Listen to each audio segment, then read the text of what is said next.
This channel does not promote any violent, harmful, or illegal activities. All content provided by this channel is meant for an educational purpose only. এই মুহূর্তে বড় খবর আপনাদের দেব বাংলাদেশ থেকে। এই মুহূর্তে বড় আপডেট আসছে আপনাদের জানাই। গ্রেফতার হওয়ার আগেই বাংলাদেশের ছাত্র নেতার মুখোশ খুললেন জঙ্গি নেতা আতাউর রহমান বিক্রমপুরী। সে বলছে ছায়ানট উদিচিকে হামলার উস্কানির কথা স্বীকার করেছে আল কায়দা ঘনিষ্ঠ নেতা।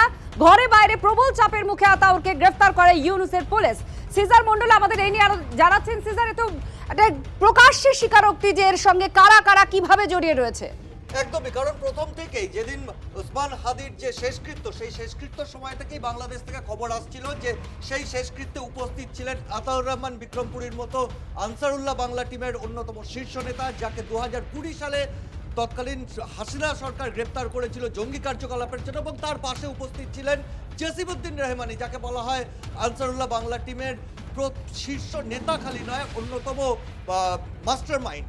সেই দুজনকে উপস্থিত ছিলেন সেটা যেমন খবর আসছিল, এবং তার পরবর্তীতে এই আতাউর রহমানকে পুলিশ গ্রেপ্তার করলো, চাপের বুকে গ্রেপ্তার করলো। সেই আতাউর রহমান গ্রেপ্তারির আগে নিজে সমাজ মাধ্যমে লাইভ করে যে বক্তব্য রেখেছেন, সেখান থেকে স্পষ্ট যে ইউনুস সরকার এবং এই বৈষম্য বিরোধী ছাত্র আন্দোলনের প্রথম সারির নেতারা যারা উপদেষ্টা হিসেবে কাজ করেছেন এই ইউনুস সরকারের, তারা কিন্তু এই হিংসার সঙ্গে, অর্থাৎ গোটা দেশ জুড়ে যে মৌলবাদী হিংসা ছড়িয়েছে বাংলাদেশে, তার পেছনে একদম মাস্টার মাইন্ড সার্জিস আলম থেকে শুরু করে একাধিক বৈষম্য বিরোধী আন্দোলনের নেতৃত্বের নাম উঠে এসছে আতাউর রহমান বিক্রমপুরীর কথাতে, এবং তারা স্বীকার করে নিচ্ছেন যে এই গোটা দেশে এই অস্থিরতা তৈরির পেছনে তাদের উস্কানি কাজ করছে। অর্থাৎ ইউনুস সরকার যে প্রত্যক্ষ এবং পরোক্ষভাবে গোটা দেশে মৌলবাদীদের হাত শক্ত করছে, জঙ্গি নেতাদের হাত শক্ত করছে, ইসলামিক কট্টরপন্থী জঙ্গি নেতারা যারা সরাসরি জঙ্গি কার্যকলাপের সঙ্গে যুক্ত, সেটা কিন্তু এই আতাউর রহমান বিক্রমপুরীর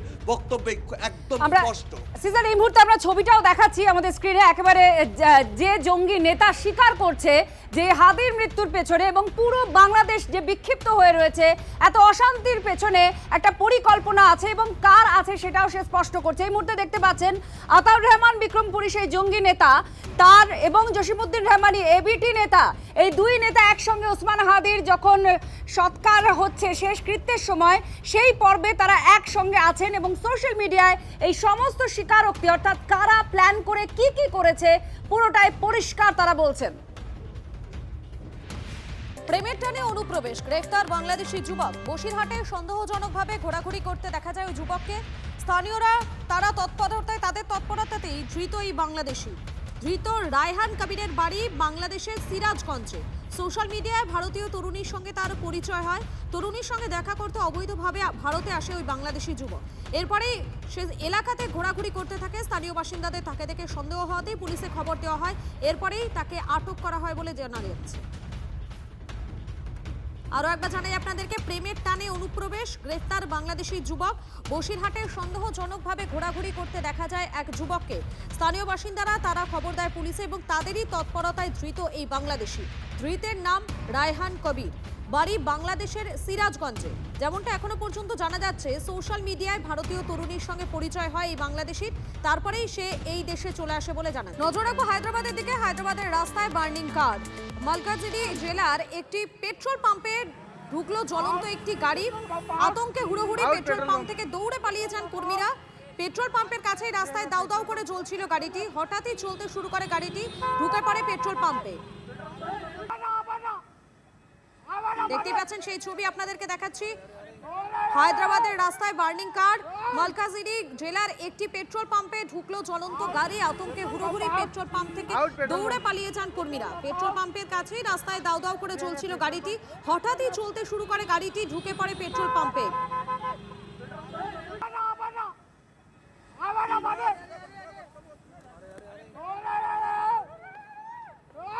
বাংলাদেশে হিন্দু নিধন আর তার প্রতিবাদে এবার বিজেপি যুব মোর্চা তারা রাস্তায় নেমেছে। তাদের দাবি যে ভারত আর বাংলাদেশের মধ্যে যে বাস পরিষেবা সেটা বন্ধ করে দিতে হবে। সল্টলেকের করুণাময়ীতে আন্তর্জাতিক বাস স্ট্যান্ড, সেখানেই তারা বিক্ষোভ দেখাচ্ছে লাগাতার।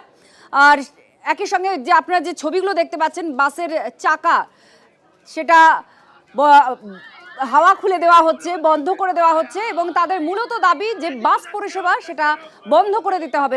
রঞ্জিত আমাদের প্রতিনিধির সঙ্গে রয়েছেন। রঞ্জিত, দুই দেশের বাস পরিষেবা চালানোর বিষয় দুটো দেশের সরকারের একেবারে পলিসি, সেই জায়গায় তারা এখানে এইভাবে বিক্ষোভ কেন দেখাচ্ছে, এই দাবি কেন তারা এখানে করছে? দেখো, বাংলাদেশে যেভাবে হিন্দু নিধন অব্যাহত, পাশাপাশি ঘরবাড়ি জ্বালিয়ে দেওয়ার অভিযোগ, রবি ঠাকুরের বই, বাদ্যযন্ত্র, হারমোনিয়াম ভাঙা এবং বাদ্যযন্ত্র জ্বালিয়ে দেওয়ার প্রতিবাদে বিধাননগর যুব মোর্চার পক্ষ থেকে সল্টলেক করুণাময়ী বাস টার্মিনালে বিক্ষোভ। শুধু বিক্ষোভ নয়, যে বাস চলাচল করে অর্থাৎ ঢাকা থেকে কলকাতাগামী যে বাস চলাচল করে সেই বাসের টায়ার থেকে হাওয়া বার করে দেওয়ার দিয়ে প্রতীকী প্রতিবাদ জানালেন। এবং মূলত তোমাকে জানিয়ে রাখি যে বাংলাদেশে যে কট্টরপন্থীদের তাণ্ডব, ভারত বিদ্বেষী পালে হাওয়া দিতে সাংস্কৃতিক কেন্দ্র ছায়ানটে রাতভর চলে ধ্বংসযজ্ঞ এবং পুড়িয়ে দেওয়া হয়, রবি ঠাকুরের বই ভেঙে দেওয়া হয়, বাদ্যযন্ত্র, অসংখ্য বাদ্যযন্ত্র, এমনকি ছিঁড়ে ফেলা হয়েছিল লালন ফকিরের ছবি। শুধু বাদ্যযন্ত্র ভাঙা নয়, তা জ্বালিয়ে দেওয়া হয়। তারই প্রতিবাদে কিন্তু বিধাননগর যুব মোর্চার পক্ষ থেকে আন্তর্জাতিক বাস টার্মিনালে কিন্তু বিজেপির যুব মোর্চা এই মুহূর্তে বিক্ষোভ করছে। বিক্ষোভকারীরা শুনুন। হিন্দুদের ঘরবাড়ি জ্বালিয়ে দিচ্ছে, তালা বন্ধ করে আগুন লাগিয়ে দিচ্ছে, হিন্দুদেরকে মেরে ফেলছে। বাংলাদেশ এই অরাজক যে পরিস্থিতি, যে নৃশংস নির্ভরতা চলছে, মোহাম্মদ ইউনূসকে অবিলম্বে আমরা এখান থেকে ধিক্কার জানাই। বিভিন্ন জায়গার ছবি দেখাচ্ছি। বাংলাদেশে যেভাবে হিন্দু নিধন হচ্ছে, প্রতিবাদে গর্জে উঠেছে নেপালে সনাতনীরা। কলকাতা, মেদিনীপুর, বাঁকুড়া, মালদা, শিলিগুড়ি, পুরী, বিভিন্ন জায়গায় হিন্দু সংগঠনের পক্ষ থেকে দফায় দফায় বিক্ষোভ দেখানো হয়। রাস্তায় আগুন জ্বালিয়ে তারা প্রতিবাদ দেখাতে থাকেন। সেই ছবিগুলো আপনাদের সামনে তুলে ধরছি।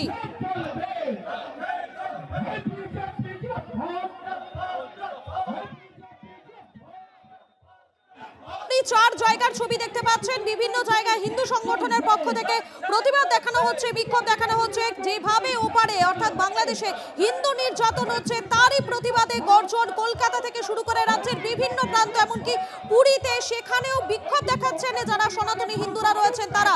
একটা একটা করে ছবি আপনাদেরকে দেখাচ্ছি। কলকাতা, মেদিনীপুর, বাঁকুড়া এবং পুরী, চার জায়গার ছবি দেখতে পাচ্ছেন। প্রত্যেকেই কিন্তু এই মুহূর্তে প্রতিবাদ করছেন বাংলাদেশে যেভাবে হিন্দুদের উপর নির্যাতন হচ্ছে সেই ঘটনায়। মালদার ছবিটা দেখাচ্ছি আপনাদেরকে এই মুহূর্তে। মালদাতে সেখানে রাস্তায় আগুন জ্বালিয়ে বিক্ষোভ দেখাচ্ছেন তারা, সেই ছবি আপনারা দেখতে পাচ্ছেন এই মুহূর্তে। আপনাদেরকে জানাচ্ছি যে বিভিন্ন জায়গায় অর্থাৎ রাজ্যের উত্তর থেকে দক্ষিণ বিভিন্ন প্রান্তে কিন্তু এই প্রতিবাদ বিক্ষোভ হচ্ছে।